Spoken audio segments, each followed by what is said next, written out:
News for our lovely Senator Natasha Akpoti-Uduaghan as the federal government of Nigeria files criminal charges against her. As e dey hot, the government of Nigeria lines up Govt Akpabio, Yaya Bello and 4 others as witnesses in criminal charges filed against Senator Natasha Akpoti-Uduaghan. The details of this particular case goes like this. The government is accusing the senator of criminal defamation under Section 391 of the Penal Code, Law Cap. 89, Laws of the Federation 1990, an offence punishable under Section 392 of the same law. The Nigerian government is said to call Senate President Govt Akpabio, former Kogi State Governor known as Yaya Bello, and 4 others as witnesses in a high-profile criminal case against Senator Natasha Akpoti-Uduaghan. This development follows the Nigerian government decision to file criminal charges against the Kogi-born senator over her televised allegation that Akpabio and Bello plotted to assassinate her. According to court documents exclusively obtained by Sahara reporters and others, they say the case was filed before the High Court of the Federal Capital Territory, Abuja, with the Federal Republic of Nigeria listed as the complaint and Senator Natasha as the sole defendant. The government is accusing the senator of criminal defamation under Section 391 of the Penal Code Law, Cap. 89, Laws of the Federation 1990, an offence punishable under Section 392 of the same law. The letter of the court reads, they say, in the High Court of the Federal Capital Territory in the Abuja Judicial Division holding at Abuja, between Federal Republic of Nigeria, complainant and Senator Natasha H. Akpoti-Uduaghan, defendant. List of witnesses, names of witnesses, description and address. Number 1, Senator Govt Akpabio. Nominal complaint. He will testify to what he knows about the case. No address. Number 13 T.Y. Danjuma Street, Asokoro. Number 2, Yaya Bello.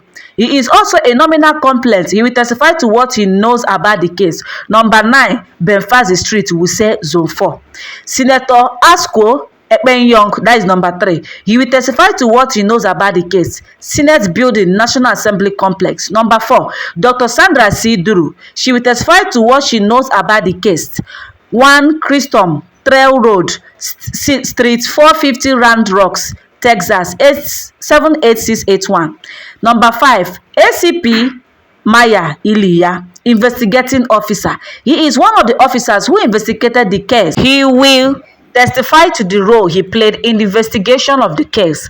Address: IGP Monitoring Unit, Nigerian Police Force. Number 6, SP Abdul Hafiz Gaba, also investigating officer. He is one of the officers who investigated the case. He will testify also in the investigation of the case. IGP Monitoring Unit, Nigeria Police Force. The charges are linked to an interview the senator granted on channel television program Politics Today on April 3, 2025, where she openly accused Akpabio and Bello of plotting her assassination. She had also alleged that the Senate President orchestrated the withdrawal of her security detail to expose her to danger. I do stand by what I said in respect to the meeting or discussion Akpabio had with Yaya Bello, also named as a nominal complainant, is to testify. Similarly, his address is number 9 Benfazi Street, Wuse Zone. Senator Akpabio is also to testify, who was also alleged by Natasha to have driven Bello to the Hilton Hotel for the alleged plot meeting. He is listed also as a witness, like I said earlier, with an address at the Senate Building, National Assembly Complex, which I said. Before the TV interview that triggered the charges, Senator Natasha had made similar claims at a political rally in Kogi State. She alleged that powerful figures in Abuja were plotting her assassination through local proxies. The Senate President first reached out to Governor Ododo to recall me, but Ododo declined, saying, "The people love me too much," so he turned to Yaya Bello, she said during the rally. Akpabio was not satisfied. He then called for Yaya Bello. It was Senator Asko who drove Yaya Bello to the Hilton. I was informed. The meeting was in 2 folds. He told him to commence my recall. He was going to fund it. Of course, money changed hands that day. The second thing was that he should kill me. According to Senator Akpabio, was very specific in his alleged instructions. Akpabio told Yaya Bello to kill me. He told him not to do it in Abuja. It should be done here in Kogi, so it would seem like the people killed me. I didn't make that public, but we did notify the police about it. You see, my people, I take this Martin Nnamdi Kanu case to tell you I'm using it as an instance, as a reference to what is happening in Nigerian judicial system. There is no justice in Nigeria. Everything in Nigeria is corrupt. And instead of them to allow you to say the truth, why they go buy you? They go buy you ASAP. No wasting of time. No wasting of time. I equally heard about an Hausa lady that went missing a day before she is expected to appear in court, just because of what she blasphemed maybe a governor, or she talked something that the governor is doing which is not good. They wanted to kill this girl. Then the day she's expected to appear in court to defend herself, these people, and I heard that she was found this morning in a worse condition, in an unwelcome condition, and she is already in the hospital taking treatment. Look at these people that they call as witnesses. I don't understand. How can Nigerian government wake up this morning to tell us that they have filed a lawsuit case against Natasha for an alleged defamation? Who is he defaming? It's a question, no. Tinubu, because now you be the Nigerian government where we know for this country. You pivot and pilot everything that is happening in the country. We equally hear that this man known as Akpabio takes order from you before approving any single budget, anything in the House of Senate. That for him to approve anything, anybody, anything they are proposing in that Senate, that he must have discussed it with you. You will choose the one to approve and the one not to approve. And you will simply obey your order like a slave that he is, like a puppet that he is. Imagine what people call a witness. Sandra Duru that claimed that she was one of the founder, that in fact that she is the founder of Camp. I asked Sandra Duru a question on Facebook. When after I have checked and discovered that Camp was discovered in the year 2001 and 2005 and 2002. I asked her a question under a comment section. Madam, you claim that you founded Camp in Nigeria. Whereas Camp was established in the year 2001 and 2002. Probably you might be at the age of 18, 19 years. So how come? How did you, and that time you might be in secondary school or just finishing your secondary school. How did you become one of the people that emancipate, or let's say establish Camp in Nigeria? Do you know the next thing? This lady blocked me ASAP. She didn't waste time. And this is one of the people that you people claim that is your witnesses. Arabala Nigerian government. The type of witnesses that you people are now bringing in the Nigerian court, in federal high court, to come and testify against Martin Nnamdi Kanu. If they ask them questions, they don't know what to answer. In fact, Nigerian name after Zoo will be, I don't know. Shoo, imagine, oh. So these people's mind is just to remove Senator Natasha from Kogi Central Senate and replace her with Jaya Bello. That is just Nigerian government. To tell you that this particular thing that this woman is saying, there is truth. If there is no iota of truth in what this thing that she's saying, what will prompt the Nigerian government to file a lawsuit against this lady? Tell me why.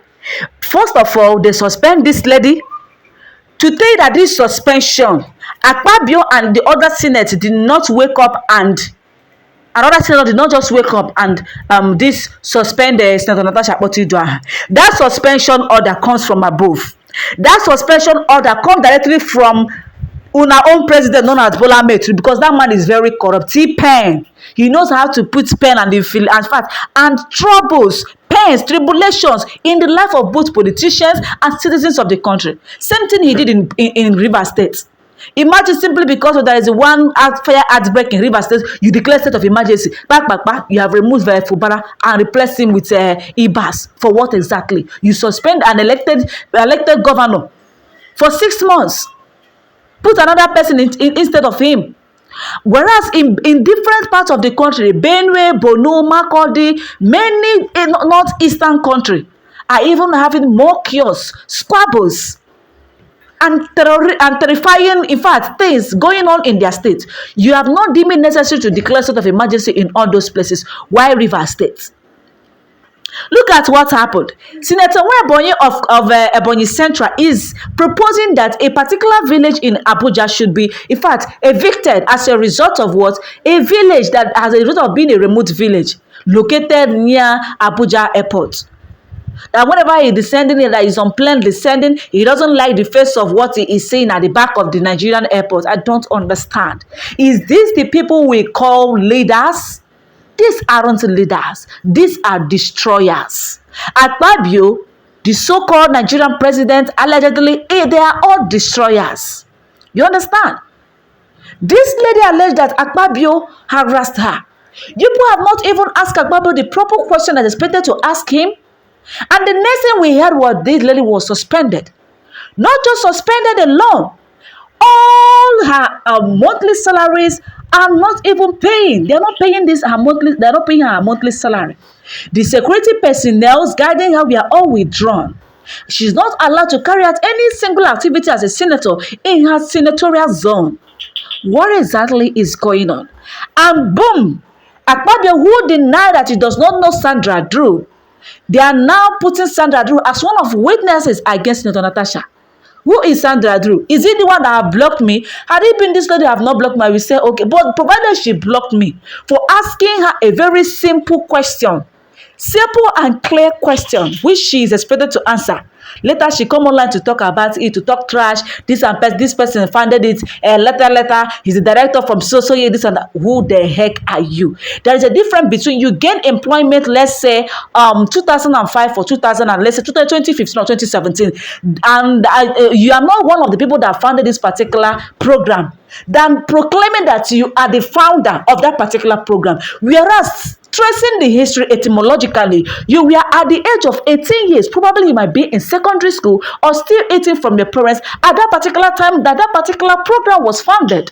And you are proclaiming, beating your chest, that you are one of the founders of that particular program. For what exactly? How old were you? How much were you earning? Mbeke, they call you Mbeke. Mbeke. Mbeke nkega karizele. Rest. Nigerian government is corrupt. Is it the way for us to wake up to say, okay, we have woken up to a new Nigeria? Things are getting worse day by day. The so-called Nigerian politicians, they don't care. See the way police are brutalizing people. Just for 1 week, we have heard about 3 casualties of police brutality. Shoot outside for no just reason. In a Nigeria where people are working, a populated country like that, police will wake up, carry their guns and start shooting. You are pursuing someone, you are busy shooting, knowing too well that you point gun at one particular direction and that bullet will come out from that particular gun, moving to another direction. You are not educated properly to know how to handle traffic, violence. You're expected to know how to mitigate against risk as a police officer. Same way goes to politicians, but no. They are only after their own personal desires. They are after that their evil mindset at that particular moment in time. They are only after their pocket what they can gain. Police in Nigeria that you will see that police officer will value 15 naira to human lives. It's in Nigeria that you will see that politicians will value their positions more than people's lives. That is the type of country we find ourselves into. This case of Senator Natasha Akpoti-Uduaghan, Nigerian government filing a lawsuit case against this woman. For what exactly? What exactly? Kai T-Pen, Igbo mad. Tinubu, you have done the worst ever since Nigerian inception as a country. What exactly is going on? Can Nigeria ever get better? These are my questions. These are the things Mazi Nnamdi Kanu has been preaching against. This is what this man have seen and stop preaching for revolution and start demanding for referendum and division of Nigeria. Free my people. Freedom, freedom, freedom, freedom. Because we are in the hands of marginalized political personnel in the country. We are in the hands of people that doesn't value human lives. We are also in the hands of people who claim that if they change party, that is political party, that they will bring change in the country, whereas they have not changed their own personality, they have not changed their character, they have not changed their inbuilt corruption. It's not about coalition of party. All these past and present politicians in the country, they are all corrupt. So which way can we make Nigeria a better country? We are preaching of tax reform. Tinubu appointed new INEC chairman. We are preaching of police brutality. They are just busy showing us where they are educating their police officers. Yet, brutality keeps happening here and there on daily basis. Which way can we make this country a better nation? This is so sad. This is a very ridiculous news against our Senator Natasha Akpoti-Uduaghan. Nigerians, wake up the way people woke up during the time of very dark man's marginalization against him, during the time of brutality against very dark man by EFCC. It is time we call a spade a spade. We have to use our voices this time to say no to all these kind of things. Enough is enough. Enough is enough. They should set a very preliminary panels that should investigate these sexual harassment allegations against Senator Akpabio by Senator Natasha Akpoti-Uduaghan, so that this woman's name can be cleared and equally Akpabio's name can be cleared. Whoever that is guilty should be fined. That should be the only concise and easy way to deal with this particular case, and not for Nigerian government as itself to file a lawsuit case against Senator Natasha, then using the people she alleged that harassed her as witnesses against her. Do you think that Yaya Bello cannot do what he was accused of? Do you think Akpabio cannot do what he was accused of? Natasha Akpoti-Uduaghan was not the first person that alleged that Akpabio harassed her. She's the second person of saying the same thing. Yaya Bello, who is wanted by EFCC and was later declared freed, or let's say anytime they need his attention, they will invite him for questioning. Is it the person we are to trust? Is it the Sandra Drew who claimed that she established Suncap that was established in 2001 and 2002? Now question that they ask you. Now question. Corruption in Nigeria, corruption and Nigerian politicians now 5 and 6. In fact, they dine under the same plates. Yes, so they are dining in the same plates, drinking wine with the same cup. There is no difference between Nigerian politicians and corruption. If you see Nigerian politicians, eventually you have seen corruption. 99% of Nigerian politicians are corrupt. Yes. Child, our Natasha Akpoti-Uduaghan, may God give you the strength, the efficacy to be strong and overcome. We are wishing you nothing but all the best. We know that they have planned. All their plans is to remove you from being a senator. All their plans is to ensure that they spoil your political career. But I want you to know one thing is that no power lasts forever. Power corrupts and absolute power corrupts absolutely. That is fact. That is fact. It's a political instigation and it is nothing but real fact and real truth. So no one lasts forever in power. Buhari that planned to kill Mazi Nnamdi Kanu, but unfortunately he failed and later went to Kenya to kidnap him and extradite him to Nigeria, where he is today. He is no longer in power. He did all he could to remove Jonathan from power, and he won both his first tenure and his second tenure. Yet he is no longer in power. Same way that all these people will soon evacuate from political seats. That is fact about life. Be strong anywhere you are. You are an overcomer. You are a winner and you continue to be a winner. Our prayers are with you, our lovely Senator Natasha Akpoti-Uduaghan. My lovely lovers and viewers, what is your opinion? Feel free, drop it in the comment section. If this is your first time of coming across my YouTube channel, kindly do well to subscribe. Turn on the bell button so you always get notified whenever we post our latest content. Christy TV got you covered. Thank you for watching. Stay tuned for more updates.